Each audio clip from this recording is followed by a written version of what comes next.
અમદાવાદની સ્ટર્લિંગ હોસ્પિટલમાં તાજેતરમાં જ લીવરના પ્રત્યારોપણનો સફળ કિસ્સો બન્યો છે. જોકે આ કિસ્સા સાથે કેટલાક મુદ્દા એવા પણ ધ્યાનમાં આવ્યા છે.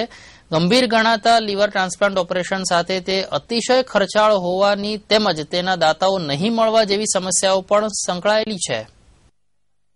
આણંદના 52 વર્ષીય ડોક્ટર કનુભાઈ ગોહિલ હેપેટાઇટિસ સીના ચેપને કારણે ટર્મિનલ લીવર ફેલ્યોરના શિકાર થયા હતા. તેમના સાળા પૂનમભાઈ પરમારે લીવરનો કેટલોક હિસ્સો દાન કરતા સ્ટર્લિંગ હોસ્પિટલમાં ઓપરેશન થયું અને આજે તેઓ બંને સ્વસ્થ છે. જોકે લીવર ફેલ્યોર થયેલા દરેક દર્દીની કહાની આટલી સુખદ હોતી નથી, કારણ કે આવા કિસ્સાઓમાં દર્દીના બ્લડ ગ્રુપ અને પ્રતીક્ષા યાદીના નંબરને આધારે લીવર મેળવવા દર્દીએ 1 મહિનાથી લઈને 12 મહિના સુધી રાહ જોવી પડે છે. હાર્ટ છે, લંગ છે, લીવર, આંતરડું છે, કિડની છે, આ બધા ઓર્ગન આપણે હાર્વેસ્ટ કરીને અલગ અલગ દર્દીઓને ઇમ્પ્લાન્ટ કરી શકીએ.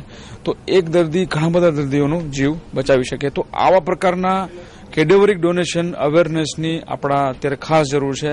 જો એ હોય તો આવી રીતે આપણે ફેમિલી ડોનરની લેવાની જરૂર ના પડે. આવા એક ઓપરેશનનો ખર્ચ સરકારી હોસ્પિટલમાં 8 થી 10 લાખ રૂપિયા આવે છે અને ખાનગી હોસ્પિટલમાં લગભગ 18 થી 20 લાખ રૂપિયા થાય છે, જે સામાન્ય સ્થિતિના દર્દીને પરવડે નહીં. મેડિક્લેમ ઉતારતી કંપનીઓ મહત્તમ 5 લાખ સુધીનો જ વીમો આપે છે.